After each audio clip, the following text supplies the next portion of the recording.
नमस्कार दोस्तों। स्कूल में हमने ए फॉर एप्पल और मैथ्स के फार्मूले तो रट लिए, लेकिन जब मार्केट में उतरते हैं तो वहाँ का गणित ही अलग होता है।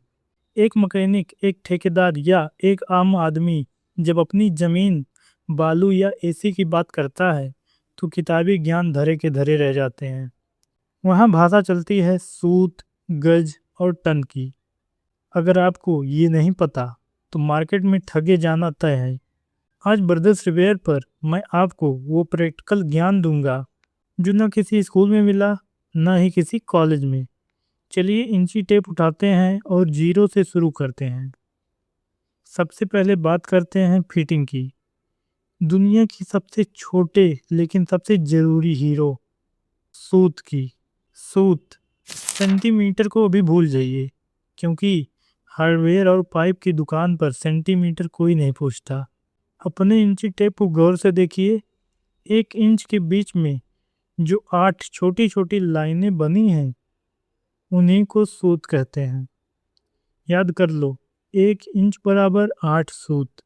अगर आप एसी का काम करते हैं तो 1/4 इंच की पाइप का मतलब है 2 सूत की पाइप।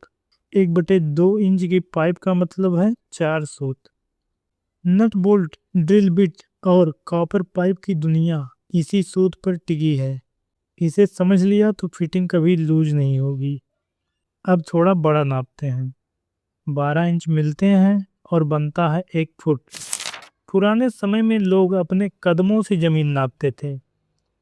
एक जवान आदमी का एक बड़ा कदम लगभग 3 फुट का होता है और इसी 3 फुट को हम कहते हैं 1 गज। अब कंफ्यूजन कहाँ होता है? मीटर और गज में। 1 मीटर में लगभग 3.28 फुट, करीब 39 इंच होते हैं। यानी मीटर गज से करीब 3 इंच बड़ा होता है। मिस्त्री अक्सर रनिंग फुट में बिल मांगता है। रनिंग फुट का मतलब है सिर्फ सीधी लंबाई, चाहे वो पाइप हो या वायरिंग। इसमें चौड़ाई नहीं जुड़ती, इसीलिए बिल चेक करते समय ध्यान रखें। अब वहाँ आते हैं जहाँ लाखों का हेरफेर होता है। जमीन डीलर कहेगा 100 गज का प्लॉट है, आप सोचेंगे 100 फुट का होगा। यही मत खा गए। गज लंबाई है लेकिन प्लॉट क्षेत्रफल, एरिया होता है। क्योंकि 1 गज में 3 फुट होते हैं तो 1 वर्ग गज, स्क्वायर गज में 3 × 3, 3 × 3 बराबर 9। तो 1 गज में 3 फुट होते हैं तो 1 वर्ग गज में 9 स्क्वायर फीट होते हैं। गोल्डन रूल याद रखिए, जब भी प्लॉट का साइज स्क्वायर फीट में निकालना हो तो गज को 9 से गुणा कर दो। 100 गज का प्लॉट मतलब 900 स्क्वायर फीट। अगर नक्शा बनवाना है या टाइल्स लगवानी है तो 900 स्क्वायर फीट के हिसाब से ही माल आएगा, 100 के हिसाब से नहीं। अगला बड़ा स्कैम होता है बालू और गिट्टी की ट्रक में। सप्लायर कहेगा 400 फीट माल है। आप लंबाई और चौड़ाई नाप लेंगे, लेकिन वो चालक मिस्त्री गहराई, डेप्थ कम कर देगा और आप हवा के पैसे दे देंगे। याद रखें, लंबाई, चौड़ाई, गहराई मतलब लंबाई इंटू चौड़ाई इंटू गहराई बराबर क्यूबिक फुट। इसी तरह अगर आप अपनी पानी की टंकी का हिसाब करना चाहेंगे तो बस एक जादुई नंबर याद रखें, 28.3।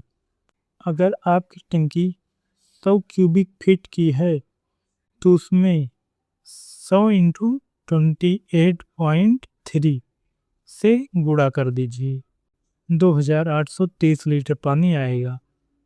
ये नंबर याद है तो कोई भी आपको बेवकूफ़ नहीं बना पाएगा। अब अपनी फील्ड की बात। 1 टन का एसी का मतलब 1000 किलो का लोहा नहीं भाई। इसका मतलब है कि वो मशीन 24 घंटे में 1000 किलो बर्फ पिघलने जितनी गर्मी कमरे से बाहर खींच लेगी। और सबसे ज़रूरी बात, गैस चार्जिंग गेज मीटर का सुई धोखा दे सकता है, क्योंकि गैस तापमान के हिसाब से फैलती सिकुड़ती है लेकिन गैस का द्रव्यमान मास कभी नहीं बदलता। पृथ्वी की गुरुत्वाकर्षण शक्ति इस मास पर असर करती है, इसीलिए वजन हमेशा एक जैसा रहता है। हमेशा कांटे पर तौलकर गैस भरें। और रही बात ताकत की, तो एचपी हॉर्स पावर मोटर की वो ताकत है जो पानी को ऊपर फेंकती है। और गैस का दबाव हम पीएसआई में नापते हैं। पीएसआई मतलब पाउंड स्क्वायर पर इंच। R32 जैसी गैस का प्रेशर 250 psi तक जा सकता है। ध्यान रहे, ये आपके कुकर से भी ज़्यादा खतरनाक है, इसे मजाक में ना लें। आखिर में एक असली मैकेनिक वही होता है जो अपनी आंखों पर नहीं, अपने औजारों पर भरोसा करे। एसी की कूलिंग हाथ लगाकर चेक मत करो, थर्मामीटर लगाओ। अंदर जाने वाली और बाहर आने वाली हवा में 10 से 15 डिग्री सेल्सियस का अंतर होना चाहिए, जिसे हम डेल्टा टी कहते हैं। और एम्पियर वो आपके एसी की नब्ज है। अगर मशीन 6 की जगह 10 एम्पियर ले रही है तो समझ जाओ अंदर कोई बड़ी बीमारी पल रही है। दोस्तों, ये था मार्केट का वो प्रैक्टिकल गणित जो आपको एक आम आदमी से एक्सपर्ट बनाता है। अगर जानकारी सॉलिड लगी हो तो ब्रदर्स रिपेयर को सब्सक्राइब करें। और अगर आपको लगता है कि कुछ टॉपिक छूट गए हैं जिसे आपको भी और मुझे भी नहीं याद पड़े, तो आप याद करिए और याद आए तो कमेंट में लिख दीजिए। मैं अगली बार उस पर भी वीडियो बनाऊंगा। ऐसे रियल लाइफ में जो भी प्रॉब्लम आपके पास आती रहती है, आप कमेंट कर दीजिए, मैं उस पर वीडियो बनाऊंगा, ताकि हम लोग एक औसत व्यक्ति से एक स्मार्ट टेक्नीशियन बन सके। चलिए मिलते हैं अगली वीडियो में। जो मैंने बताई वो बातें ध्यान रखिएगा। अगर नहीं समझ में आए तो एक दो बार और वीडियो देख लीजिए, अच्छे से जानकारी ले लीजिए। चलिए मिलते हैं अगली वीडियो में। नमस्कार।